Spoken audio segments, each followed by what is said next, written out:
get us somewhere better. Because all I want from this is just for us to be better, for us to have these technologies that we can live a lot longer, we can live happier, we can be healthier, and we can be more knowledgeable and can be at a higher consciousness. Do you think that these technologies will ever come out and, you know, we'll get... Some of them are. There's some rumors and speculation from some reputable people I know that that's what they're trying to do. And it's more medical-based technologies. Like what? So it's Scalar technologies, right? So this device, essentially all they do is if you're not there presently, they use a photo of you, and it has to just be like a symmetrical photo of your face. And they did this with my dog, for example, because he would, like I said, he was diagnosed with some sort of bladder mass that they thought was cancerous. And then this scan, it hits the body with around 886,000 different frequencies to up to 1.2 million frequencies. And then what it does is when one of those frequencies registers or pings, that specific ping tells you that you have this specific ailment. With this specific element, it also talks about specific frequencies that can terminate that specific cell. And it can do this remotely via a photo. Correct. Now, the caveat to this is that they could kill people the same way by manifesting harmful cells like fast-acting cancers. Does that sound familiar? Have you ever heard of whistleblowers or people trying to come forward that got hit with this kind of shit to get them to shut up, or it kills them pretty quick? You might know better than me. James Allen, the documentarian of Mark McCandlish and the Flexliner story. He was diagnosed and dead of an aggressive form of cancer in about 3 weeks. Do you think that that was caused by some sort of remote scalar weapon? I'm more interested in the fact his autopsy said he was poisoned with heavy metals. So that almost sounds more prosaic, like more like, you know, conventional or something. But have you, so you've heard, you know, specifics of people having been hit with cancer? Yeah, but I can't talk about the people I'm associated with on that because I don't want to. Okay. That's scary. It is scary. This is the problem, is that bullets and stuff like that are archaic. They don't need that shit. These weapon systems that they have that they can turn into weapon systems with Scalar, manifesting growths and cancers into your, or they could fuck with your eyesight. They could fuck with your brain. You know, that's very real stuff. So when they are able to use this technology in a good sense, there's always going to be somebody who's bad who wants to use the same technology in a harmful way, which is why it's not public. And, you know, it's not like these people that use it, that I know that have used it on me, are like greedy people, but they cure a lot of people. And sometimes they cure, I've seen. So you think that technology is going to be these scalar wave healing technologies? They already have something. Might be exfiltrated? There's always a flip side to everything. In order to have good, you have to have bad. This is what people don't understand. Nothing's always ever good. And nothing's always ever solely bad. All tech is dual use. Correct. So it's AI. Car, right? I need to go to the store and do this. Yeah, some guy looks at it as like, you know, I'm going to go run over 30 people. Yeah, nuclear free energy or nuclear bomb or, you know. It's the same thing with this technology, you know. It just depends on what the person wants to utilize it with. A knife that can cut food for you so you don't choke to death, or is the same person who's going to go think ill of it and go stab a bunch of people? It is interesting when you say like the remote, there's this guy, Joe Dispenza, that does this, like, you know, self-actualization work. And it's always like, you know, you have these like remote healings and like people concentrate on a photo and stuff. And I don't know what to make of it. I don't know what to make of it either, but I know this device was pretty crazy, but it's great. And, you know, so the type of frequencies so here's the thing that's cool about it. So the frequencies that it pings, and then it suggests, you know, because it goes down to your DNA, but then it goes all the way to the atoms and molecules that make up your body. And then it can also detect things that haven't manifested yet, and it can curb that. So for me, for example, I didn't tell them my medical history, but when they did the scan on me, they found out everything about me that I never told them. Really? And I didn't even know this about myself. My dad's, you know, I was born with very thick blood. And so I needed a transfusion when I was born. My dad's like, yeah, you've had thick blood ever since. That showed up on the scanner. You showed because it to the reason why I showed up, because the way that my arteries and veins are working harder because of having to pump the thick blood. But then you talked about it with your dad. You didn't even know. I didn't even know. He told me, he's like, yeah, well, you know, I told him, I said, well, they said that I had thick blood. And he says, yeah, you've had thick blood since you were a baby. You had to get a transfusion. And that's the reason why my arteries and veins and capillaries. There are definitely like quacky versions of this that exist commercially right now. There is, and it's called energy enhancement systems, which are so you stand by these screens or sit by these screens, and the frequencies they hit you with are supposed to be of healing frequencies. I have yet to do that. I can't say if it's legitimate. It may be. There's people I know that have had that done. But with this particular device, it's something that I really hope to God that this comes out. Because you're saying there is a plan to exfiltrate it for commercial use. Yes, there is. But then you're getting into something that's like alternative medicine is what this will fall under, because Western medicine is so heavily involved with FDA and having to do things regarding that and with what they said. Wouldn't this theoretically take out Big Pharma? That's why they don't want it out. Can you live forever on this thing? Are there people in the UFO program who are going to live to 300? I mean, the person one of the people that exists today, and I don't know who they are, they're probably on the first already part of living forever in our world right now because of what the technologies. That is a possibility. Well, I would love to understand this stuff better, because it seems so prima facie absurd. But I also I'm interested in this stuff, and there's you can turn molecular mass into frequency. That's not at all woo-woo to say in physics or biology. And if you did take almost like a bank of like this organ should be operating at, whatever optimum frequency, you could probably tune it. There's a field called cymatics. Correct. Where with vibrations, you can create, sand structures in like these vibrational plates. Yep. And so you could theoretically, and we know that cellular communication occurs via voltage-gated ion channels. Bingo. And so you can, the field, there is a bioelectric field to every body. These are all sort of facts. And so theoretically, with acoustics and electromagnetic fields, you could affect bodily functions. Yes. How you do that in a precise way to heal people, that feels very hard for me to understand. Well, it's hard for me to understand because, again, like I said, I was only exposed to this. So the first scan took 12 and a half hours. Yeah. I was in this chair, and they were sitting there working like literally overnight.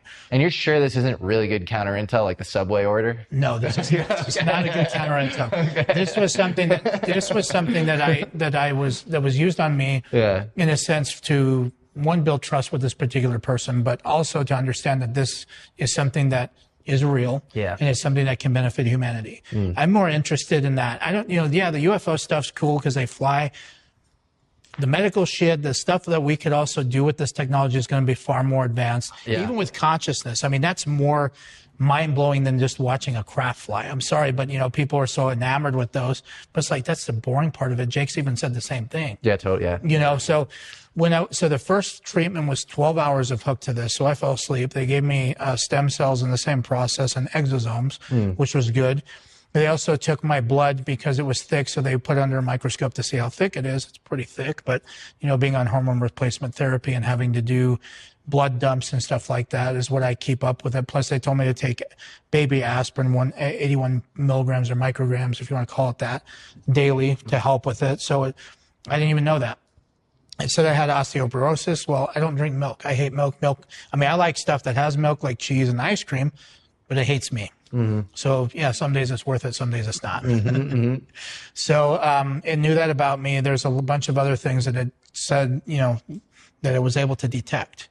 And you've never seen the machine? I have never seen the machine. This was last year, late February, early March. But you felt it healed your dog, and did it heal something with you too? It healed something with me. I had parasites. I didn't even know because I started getting like very bad heartburn. My stomach, my appetite was shit. I could not eat. Really? And I was wondering what it was. I was like, okay, well, I need to take this medication, and it didn't make it any better. Then when I got the scan, I got rid of the parasites because it listed 3 different types. And you felt better immediately? I felt like I was like 20 years old again. Whoa. And this was happened over a week. So part of it, 12 hours of the first one, roughly 6 hours the second one, and then the destruction sequence that they do using these frequencies to target the parasites and to kill off the bad cells took about 4.5 hours.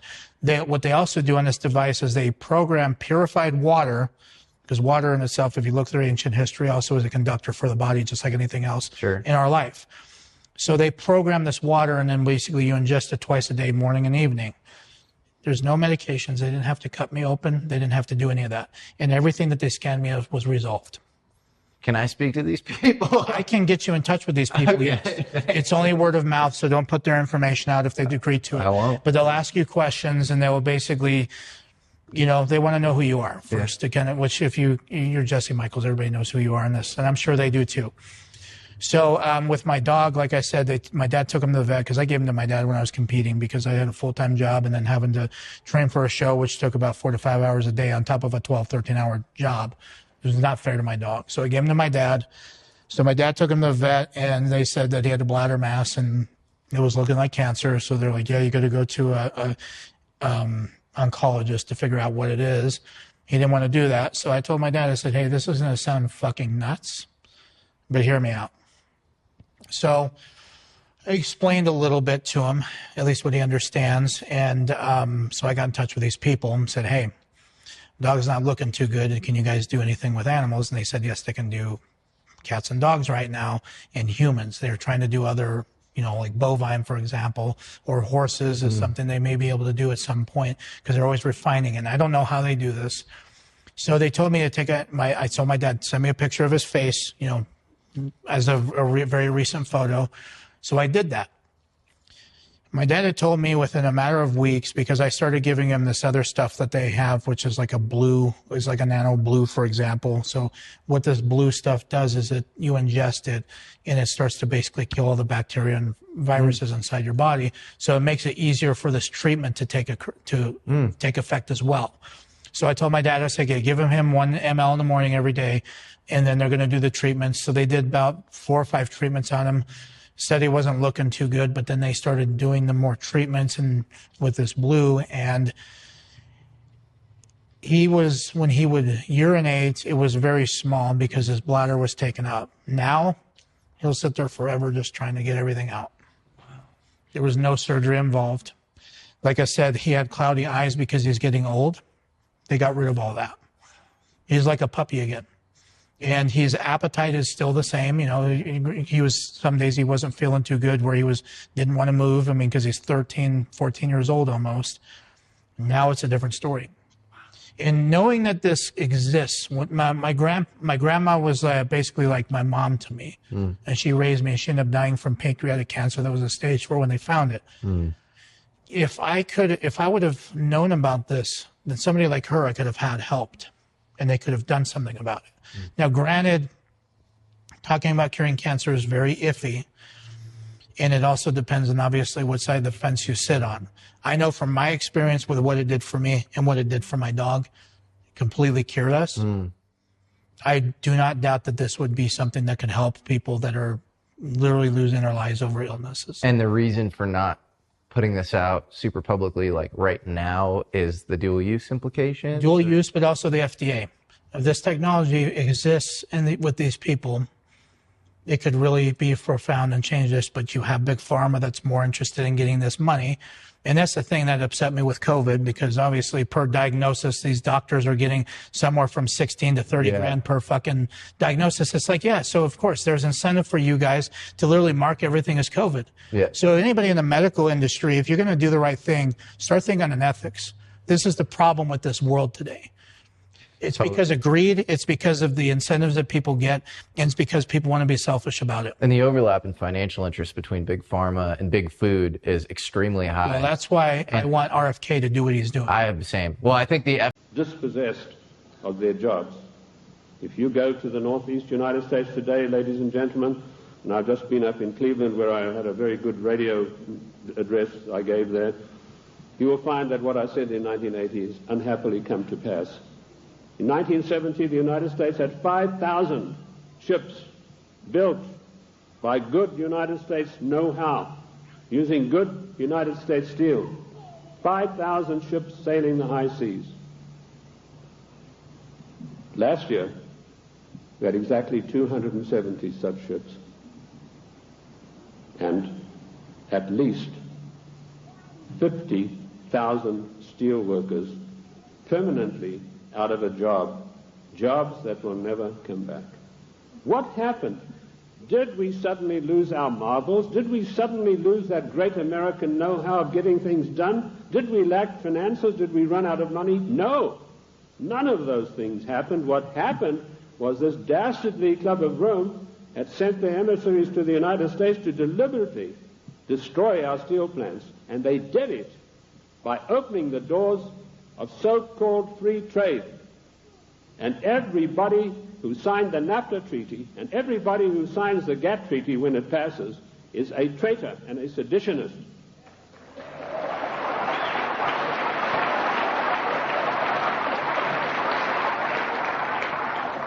Our mighty steel industry is destroyed. Our shipyards are silent. Our skilled workers are permanently without a job. And if you don't believe me, get the report of the Club of Rome. You know, when I came out in 1969 with my report on the Club of Rome, nobody had ever heard of it. And people, when they got it, said, "Oh, this guy's paranoid. There's no such organization. It's probably something to do with the Catholic Church." Well, surprise, surprise, 25 years later, last year, the Club of Rome celebrated its anniversary, and Alexander King, its chairman, stated, the American people henceforth must get used to the idea that they will never, ever again in their lifetime have full employment.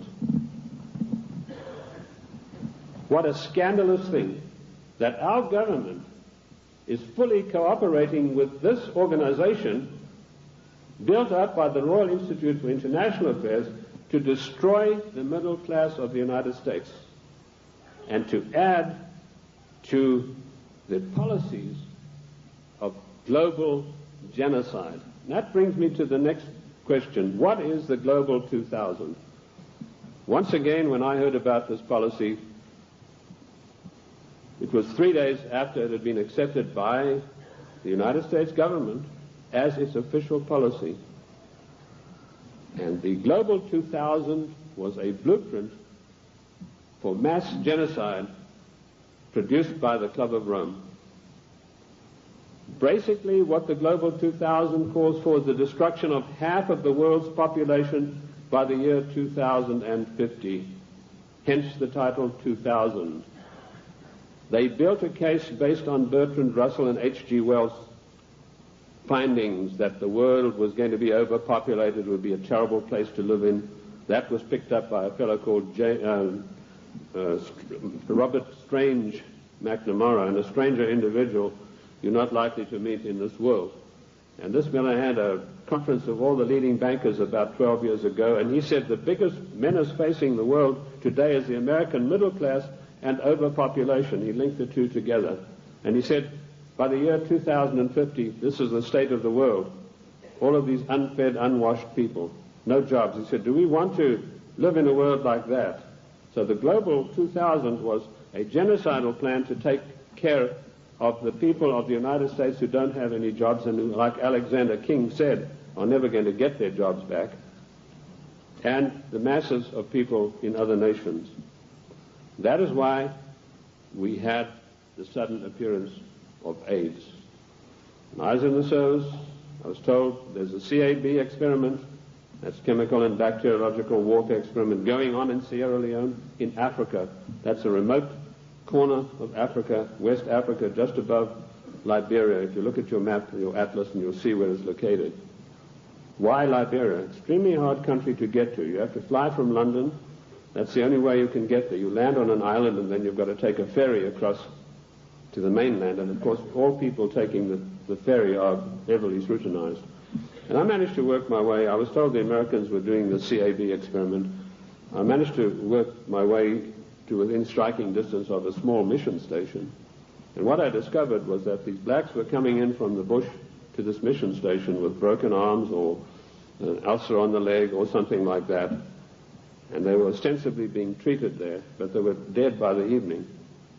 What was actually going on was that a laboratory had been set up using Lassa fever virus. Now, at that time, Lassa fever was one of 4 viruses that could jump the human-animal barrier. And it was a deadly virus. They were trying to create a virus that could be mass-produced and it could be sent out through the World Health Organization to get rid of millions of people in the world. But the Lassa fever virus proved uncontrollable. It killed 3 scientists who were working there. So the orders came from Washington, burn the place to the ground, and that's exactly what they did within a radius of 100 miles. They bottled up some of these viruses they'd been experimenting with and took them back to the Centers for Disease Control in Atlanta. There they began again, but again they escaped and killed 3 more scientists. So they incinerated the whole laboratory, sealed it off and incinerated. The same experiments are now going on in Harvard University right now, but they're not using the Lassa fever virus. That has proved to be too tough for them to handle. Instead, the United States government gave millions of dollars to the United States military chemical and bacteriological warfare establishment at Fort Detrick, and they began experimenting with the AIDS virus. I knew about the AIDS 3 years before the word ever came out in the world, in the United States particularly, because of my field work in Sierra Leone. The British government used their Porton Down CAB facility. It's easier to get into the Bank of England vaults than to get into Porton Down. All the deadliest viruses in the world are being crafted there, in pursuance of the goal, the Global 2000, to decimate the world. Shortly after this experiment had finished at Fort Detrick, the World Health Organization started a massive vaccination campaign. They said, for once and for all, we're going to wipe out the scourge of smallpox. They chose Africa and Brazil, launched a massive vaccination campaign. Immediately, AIDS began to appear. Thousands and thousands of people began dying of the strange new virus, which the World Health Organization then said had come from the bite of a green monkey. They forgot to tell you the green monkey's been there for centuries, and he'd been biting people, if he ever did, for centuries, but no disease of that nature had ever occurred. The World Health Organization deliberately took this virus, which was crafted from a series of animal viruses, including Mediavirus sheep, which destroys the brain, which is why you find AIDS patients get dementia probably first before any of the other AIDS-related complex diseases appear. And they began vaccinating innocent people on a massive scale, and they began dying like flies. Why Africa and why Brazil? Because those two countries had the biggest black population in the world. And I want to tell the black people of the United States of America, do not trust the Democrat Party. Do not trust government. Do not believe that government is your friend. To them you are dispensable, the same way as we are. Millions of people died.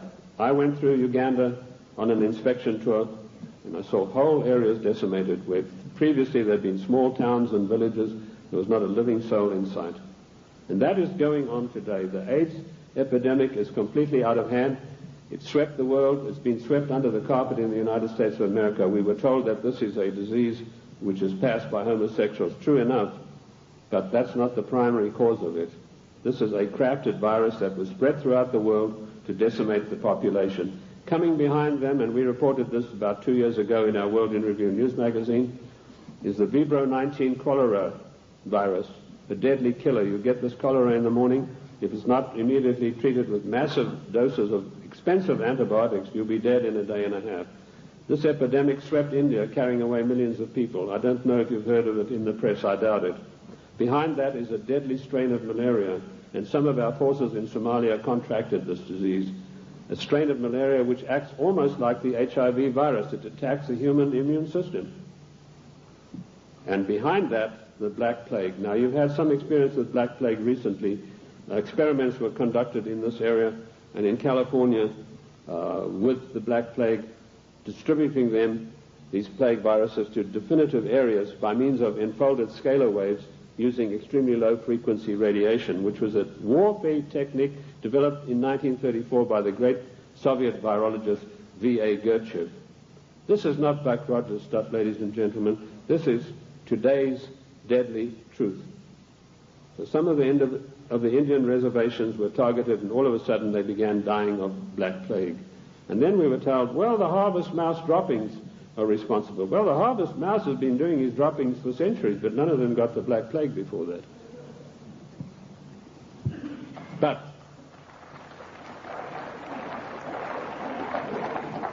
what happened immediately following the so-called population control meeting in Cairo? There was a sudden and violent outbreak of Black Plague in India, and it is still going on, and it is not under control. This is all part of the Global 2000 mass genocide plan. I know something about the Black Plague because In my research in the British Museum, I discovered that the black Venetian nobility had never, none of their families or members had ever got the Black Plague.